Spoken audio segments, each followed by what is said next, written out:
Citizens of the Reject Nation, She-Hulk just had its finale, as in like 7 minutes ago. We just finished the finale, and you know your boy likes lists. And with that finale, it has changed where She-Hulk would rank, so let's rank all of the Disney Plus shows. All right, now please do leave a like. That does help the algorithm. Right there, there's a button. It's a thumb. That's a positive thing. Everybody likes a good thumbs up. We do that digitally. It helps this channel just grow and exist. Also, please leave your ranking in the comments because I genuinely want to know how you perceive these shows, what order you have. And remember, this is my experience of these shows. My life is inherently different than yours because I've lived a different life than yours. This is how I perceive the art. Isn't one is better than the other. These are my favorites and how I journeyed through these Marvel Disney Plus shows. Please do also follow me on TikTok. We got 15-second, we got 30-second, we got 3-minute reviews and videos and news and fan casts, all sorts of stuff that you'd see here, but in little bite-sized segments. So hunt me down over there. You guys have been great. Follow me over there. I've really appreciated it. All right, enough preamble. Let's get into it.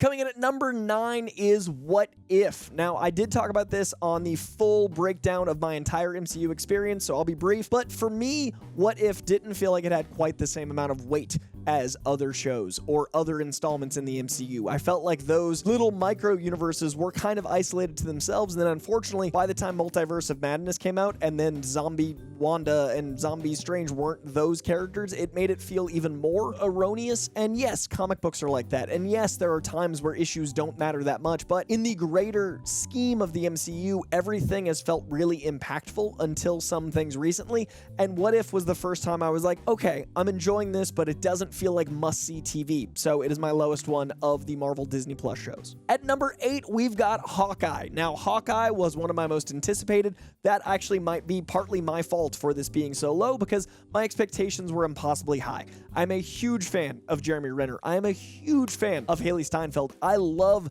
their dynamic together. I love how they both perfectly embody Hawkeye and Hawkeye. Now, unfortunately, that's about where it ends for me. I didn't really love the B-plots. I didn't love the supporting cast as much as I usually do at these shows. Not that they were bad, but one of these things has to be number 8, so it's just lower because of the supporting cast didn't quite land for me. I did enjoy that it was an adaptation of an incredible Hawkeye run, but I didn't really feel for Move-A-Bro guys. I didn't really feel for the villainous syndicate.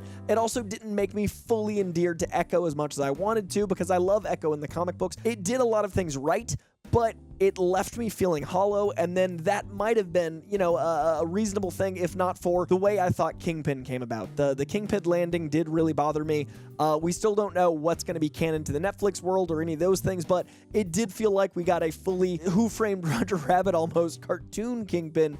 And Vincent D'Onofrio is one of the most grounded, powerful, sincere, earnest, interesting takes in all of comic book adaptations. So it was really hard to see him go from the Wilson Fisk we got on Netflix to this character, and it did just feel a little disingenuous. So that gives me Hawkeye at number 8. Coming in at number 7 is the show we just wrapped, She-Hulk. She-Hulk's finale actually put this over Hawkeye. This would have been the number 8 spot, but after that finale, I was so impressed. I really loved the first 2 episodes and then loved the last 2 episodes even more. The first 2 and the last 2 are amongst my favorite of anything in the Disney Plus Marvel Pantheon, and especially those last 2 episodes, I would put up against a lot of the entirety of the MCU. Unfortunately, I did struggle with some of the stuff in the middle. Unfortunately, I was aware of runtime at times. I'm also not a sitcom guy, so a lot of the sitcom tropes didn't quite sing for me the same way. I did appreciate its humor. I loved its meta-ness. I thought the writing was really incredible, and I thought the acting was incredible. What's interesting for my brain is that sitcom writing and sitcom acting feel separate. Like, there's a disconnect for me where I can be like, I can acknowledge that's good writing. I can acknowledge that's good acting. This isn't my tempo, for lack of a better phrase. That said, I am really impressed at the genius of the not just forethought of what's going to be the effect of this on pop culture, in the trolling, in the mess that we deal with in the fandom side of commentary, but in the finale, they had literally spelled out everything that they knew was going to be the experience. This show is not written live. This isn't filmed live before a studio audience. This was known by these writers, and that's incredible. It was able to play with awareness in the same way that She-Hulk did in the comic books. In the John Byrne run of She-Hulk, she literally is referencing iconic covers universe on her covers. There's parallels between storylines happening at the time of pop culture that you can then go reread and experience pop culture in that moment in time. Now you can do that with this show. This Disney Plus experience is unique to this time. We are here for a moment in time that we got to experience through the beautiful lens of She-Hulk. So for that, that's an A+. That experience is like nothing I'm ever going to experience again. The first time you watch the She-Hulk finale, that is a before and after life moment, which I have to sing the praises of. It just didn't work for me in the middle bit, and that, that happens. So that makes it number 7. Love that it exists. Really appreciate the fact that I had a once-in-a-lifetime moment with it, but something has to be number 7. Number 6, The Falcon and the Winter Soldier. I feel like this is a show that is only going to improve with time in how it's perceived by pop culture. I feel like when Captain America 4 comes out, people are going to be like, oh my god, I did love Falcon and the Winter Soldier. This show does what a lot of Phase 4 does, but does it extremely well, and then it deals with grief. There's the running joke that after Endgame, everyone needs to go to therapy. Hey guys, Winter Soldier goes to therapy in this show. I love that it faces grief head on. I love that it faces grief in 2 different directions. I love that the mantle of Captain America is passed to Falcon for a reason, and we see why Bucky wasn't the guy to take the shield. And more importantly, we see why Sam Wilson was the guy to take the shield. We also get introduced to an incredible new Falcon. We also get so much great Baron Zemo. Baron Mordo is Doctor Strange. Baron Zemo is this Winter Soldier situation.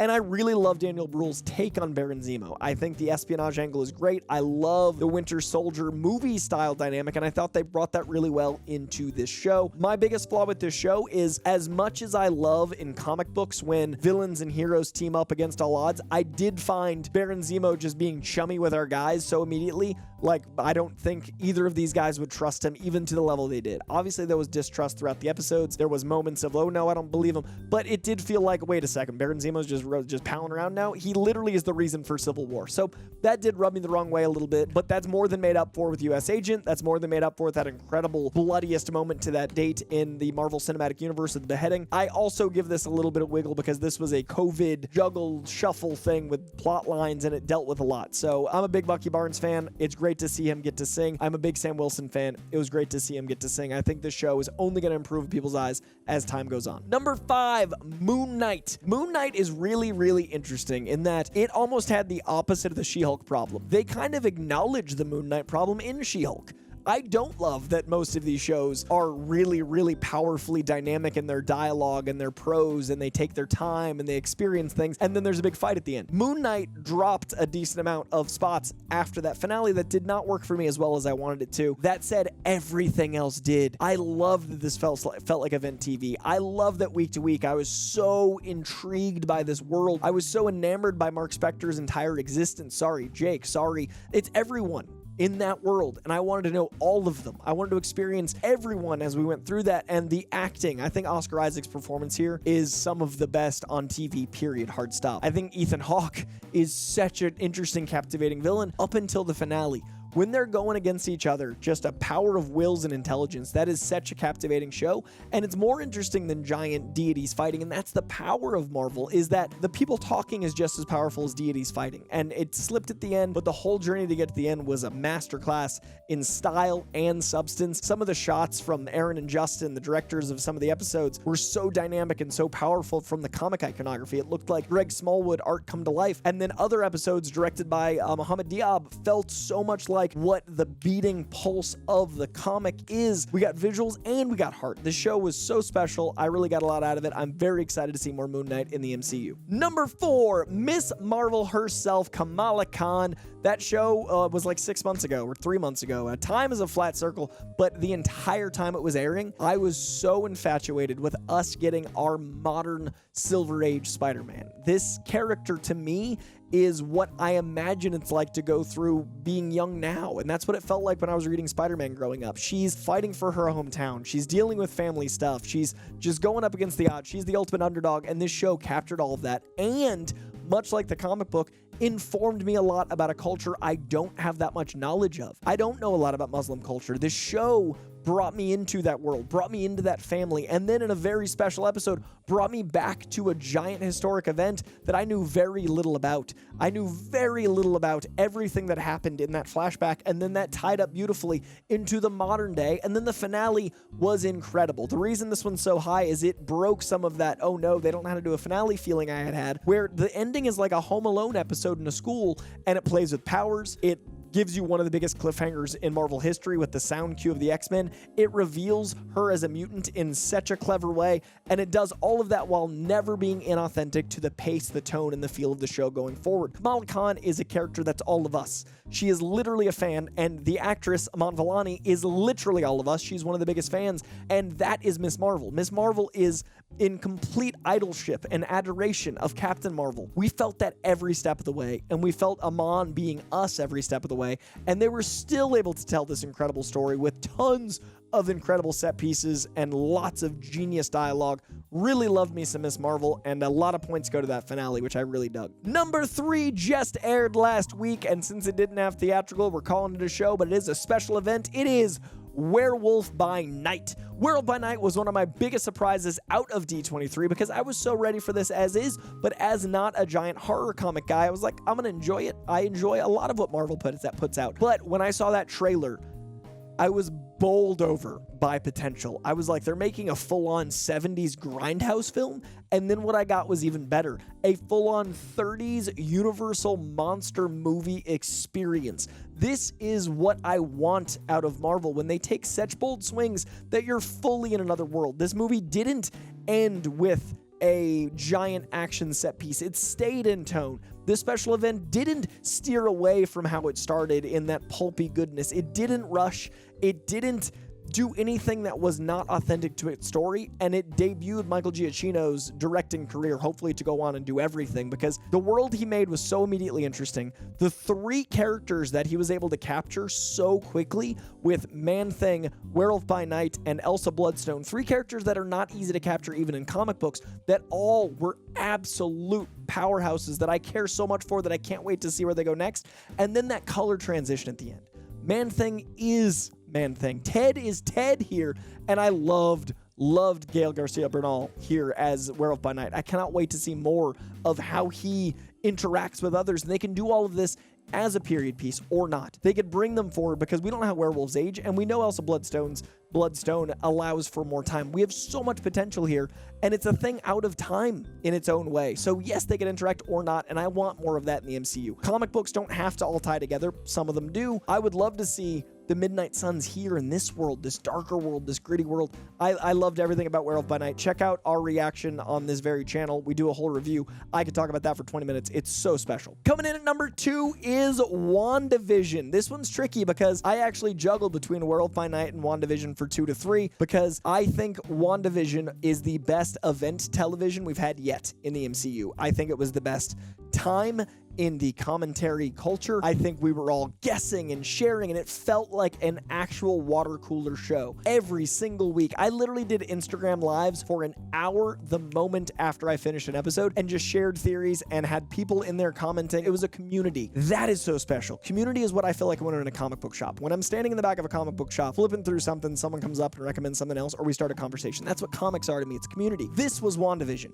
I loved the ship of Theseus. I loved what it was like to process grief this way. I loved all the mysteries and twists and turns, but then it did land with a lot of that getting thrown away to have a big apocalyptic ending, and that didn't work as much for me as I wanted it to. If it landed like the number 1 spot, would be fighting for number 1. Instead, it's fighting between 2 and 3, but it did infinitely more right than it did wrong. I loved getting Spectrum this way. I loved using Darcy this way. I loved that Wanda got an incredible arc to get close to being Scarlet Witch, which then got rushed a bit. But I love that we had time to go from Wanda towards Scarlet Witch. I love that we got to process. Comic books are serialized. Comic books come out monthly. Every month I get to visit some of my favorite characters and live with them in those pages. In WandaVision, every week I got to visit some of my favorite characters and lived with them in those frames. And that was such a unique time in TV, and I'll always remember it fondly. WandaVision is my number 2. Coming in at number 1, you probably guessed because it's the only one left, it is Loki.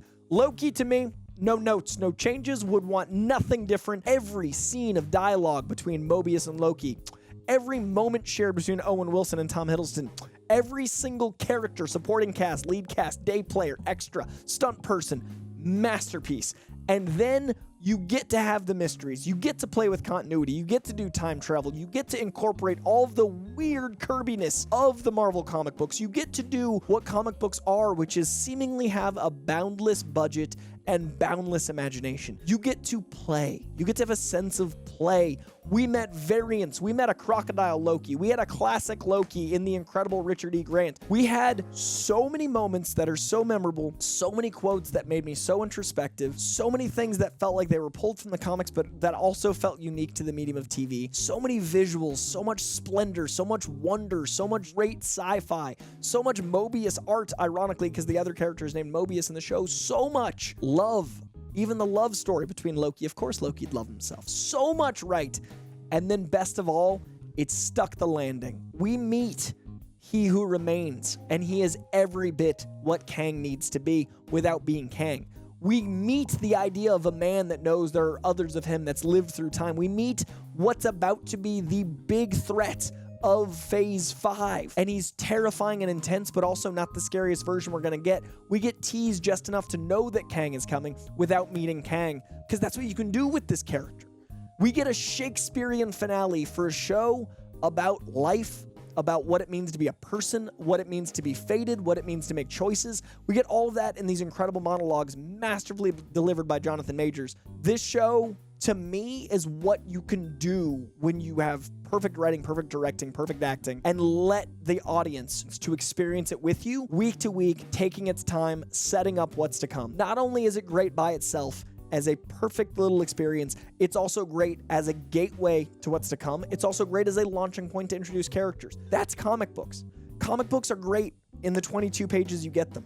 They're also great when you get them in a trade paperback. They're also great when you get them in a hardcover, experiencing the whole year or 6 months or whatever size hardcover it is. They're also great when they're mixed into events. That's Loki. It's the thing that glues it all together, as well as its own beautiful story, and it's all done at an A+, and Loki is a masterpiece, and I love each and every one of these shows. Again, they just had to be in an order. Something had to be last, something had to be in the middle, something had to be first. Any of these things, I had an incredible time watching. I gotta know what your ranking is. I got 9 What If, 8 Hawkeye, 7 She-Hulk, 6 Falcon Winter Soldiers, 5 Moon Knight, 4 Miss Marvel, 3 Werewolf by Night, 2 Wandavision, and 1 Loki. Leave your ranking in the comments below. Let me know what you thought of mine. Be nice as you can. Like, subscribe, do YouTube things as well. Hunt me down on TikTok. You guys have been really great about Koi's Comic Corner. We're going to be making more. I know it was a little slow for a minute there, but we're back. Let me know in the comments also what you want to see, whether it's, fan casting or comic recommendations or any sort of lists and things. Maybe why not watch another movie? You want me to watch Superman 2?